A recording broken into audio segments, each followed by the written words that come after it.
నా పేరు శంకర్ అండి. నేను హెచ్జిటి కొమరంభీం ఆసిఫాబాద్ జిల్లా నుంచి వచ్చాను.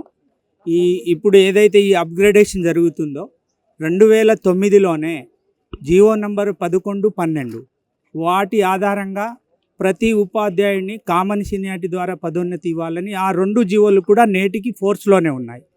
వాటి స్థానంలో అప్పుడు ప్రపంచ తెలుగు మహాసభలలో తెలుగు మరియు పీఈటీ పోస్టులను అప్గ్రేడ్ చేయడం జరిగింది ప్రభుత్వం. ఆ పోస్టులలో కూడా మా వాటా ఉంది. 373 హెచ్జిటి పోస్టులను కన్వర్ట్ చేస్తూ అప్గ్రేడ్ చేయడం జరిగింది. ఆ తర్వాత ఈ జీవోల ద్వారా మనం ముందుకెళ్తే పండితులకు న్యాయం జరగదని అప్పటి ప్రభుత్వము వాటి స్థానంలో జీవో నెంబర్ 2, 3 పీఈటీల కోసం జీవో నెంబర్ 9, 10 తీసుకురావడం జరిగింది. ఎవరైతే ఎమ్మెల్సీ కేవలం ఓట్ల కోసం విద్యా వ్యవస్థను బాగుపరచడం కోసం కాకుండా ఓట్ల కోసం పనిచేసేటువంటి ఎమ్మెల్సీ టీచర్ ఎమ్మెల్సీ వ్యవస్థ ఏదైతే ఉందో అధికారులను తప్పుదోవ పట్టిస్తూ ఈ పోస్టులకు వాళ్లకు మాత్రమే ఇవ్వాలని అధికారులను ప్రొవోక్ చేస్తూ అటు పండిట్లను ప్రొవోక్ చేస్తూ ఎగ్జిట్లకు అణచివేయడానికి ప్రయత్నం చేస్తున్న దాన్ని వాళ్ళు ఖచ్చితంగా విరమించుకోవాలి. లేదంటే సుమారుగా 60 నుంచి 60 వేల మంది ఉన్నటువంటి ఎగ్జిట్ మిత్రులందరూ కూడా ఆయా సంఘాలలో పనిచేస్తున్నారు. వాళ్ళ సంఘాలకు కూడా ఆయా జిల్లాలలో మనుగడ ఉండదు భవిష్యత్తులో.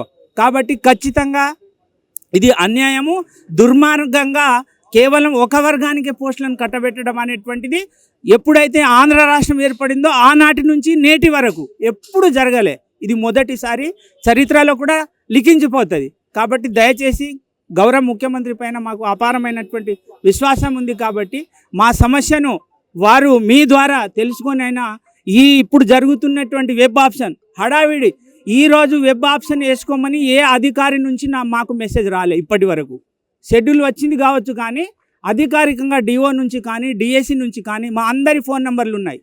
ఫోన్ నెంబర్ల ద్వారానే ఇప్పుడు వెబ్ ఆప్షన్ వేసుకో అన్నప్పుడు ఆయా ఫోన్ నెంబర్లకు మీరు వెబ్ ఆప్షన్ వేసుకోండి అని సమాచారం ఏ అధికారి కూడా ఈరోజు ఇవ్వకుండా కేవలం కొన్ని సంఘాల వాళ్ళు మెసేజ్ను క్రియేట్ చేయడం, వాటిని వాట్సాప్ గ్రూప్లలో స్ప్రెడ్ చేయడం, వెబ్ ఆప్షన్ ఎనేబుల్ అయింది, రాత్రి 10 వరకు మాత్రమే చేసుకోవాలి, ఆ తర్వాత అవకాశం ఉండదని టీచర్లందరినీ కూడా భయాందోళనకు గురి చేసేసి ఎక్కడెక్కడో నెట్వర్క్ లేని ప్రాంతాలలో ఉన్న వాళ్ళు కూడా హడావిడి చెందుతూ ఈ ప్రక్రియ కొనసాగుతూ ఉంది. ఇది చాలా అన్యాయం సార్. కాబట్టి మీ ద్వారా ఇప్పటికీ మించిపోయింది ఏమీ లేదు, ఇంకా అవకాశం ఉంది. పదోన్నతి అంటేనే డెఫినేషన్ తెలియనట్టు అధికారులు వ్యవహరిస్తున్నారు. పదోన్నతి అంటే ఒక పోస్ట్లో చాలా కాలం పాటు పనిచేసిన తర్వాత ఆ ఉపాధ్యాయునికి ఇచ్చేటువంటిదే పదోన్నతి. మీరు ఏ శాఖలో తీసుకున్నా సర్వీస్ బేస్డ్ మాత్రమే ఇస్తారు. కానీ కేవలం దూరం ఎందుకు, నా స్కూల్లో 2017 టీఆర్టీ ద్వారా నియామకమైనటువంటి తెలుగు పండితు ఉన్నది. ఆమె ఈరోజు స్కూల్ అసిస్టెంట్ గ్రేడ్ 1గా అపాయింట్ కాబోతూ ఉంది. మా కొమరంభీం జిల్లాలో 90 పోస్టులు అప్గ్రేడ్ చేస్తే 77 మంది మాత్రమే ఎల్పీలు ఉన్నారు. ఆ 77 మందిలో 5గురికి సర్వీస్ మ్యూచువల్గా వచ్చిన వాళ్ళు ఉన్నారు. వాళ్ళకి 8 రోజుల సర్వీస్ తక్కువ ఉన్నప్పటికీ కూడా విద్యాశాఖ అధికారులు వాళ్ళని కూడా పరిగణలోకి తీసుకొని వాళ్ళకు కూడా అప్గ్రేడ్ చేయమని ఆదేశాలు ఇవ్వడం జరిగింది. ఇంత దారుణంగా ఏకపక్షంగా ఒక వర్గానికి మాత్రం కట్టబెట్టడం చరిత్రలో మేము ఎప్పుడు చూడలేదు, చూడం కూడా కావచ్చు భవిష్యత్తులో. కాబట్టి ఇంకా కామన్ సీనియారిటీ ద్వారా ఇచ్చినట్లయితే అందరికీ సమానం. ఇప్పుడు మొన్నటి వరకు టెట్ రాయాలి, ఎన్సిటీ నిబంధన ఒకటే ఉన్నదండి. అందులో 10+2+3 అని ఉన్నది, మీరు కూడా చూసుకోవచ్చు. జీవో నెంబర్ 12 కూడా అదే చెప్తా ఉంది. ప్రమోషన్కు కావాల్సినటువంటి విద్యార్హతలు అన్నీ స్పష్టంగా ఉన్నాయి. మొన్న LFLH విషయంలో హైకోర్టు కూడా ఒక జడ్జ్మెంట్ ఇవ్వడం జరిగింది. జీవో నెంబర్ 12 ఖచ్చితంగా పాటించాలని. అందులో ఏముంది, ఇంటర్మీడియట్ విత్ టీటీసీ ఉండాలి, వాళ్ళకి ఇవ్వాలని ఉంది.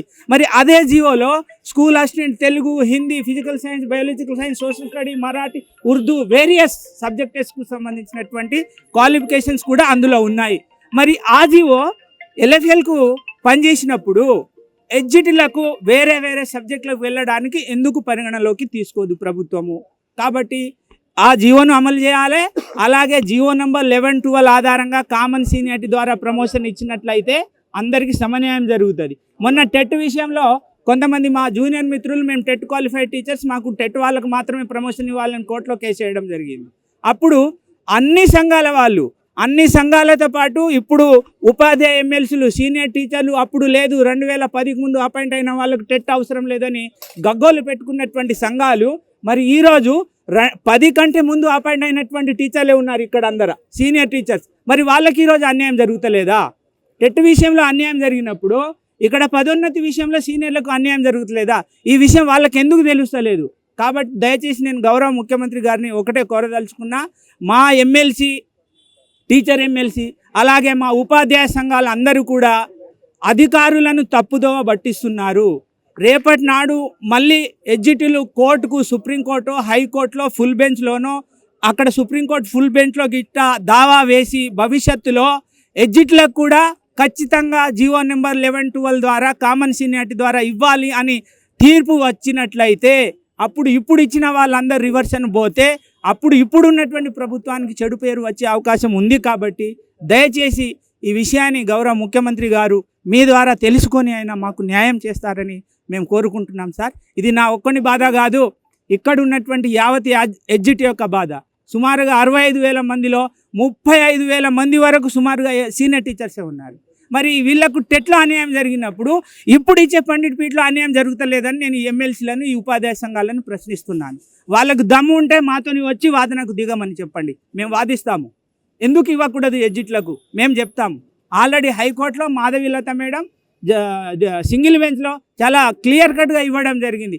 ఎందుకు ఇవ్వాలి, ఎందుకు ఇవ్వకూడదు, ఎవరికి ఇవ్వాలి, ఎవరికి ఇవ్వకూడదు, ఆ కాపీని ఒకసారి వాళ్ళు చదువుకుంటే బాగుంటుందని మీ ద్వారా తెలియజేస్తున్నాను. థ్యాంక్ యూ అండి.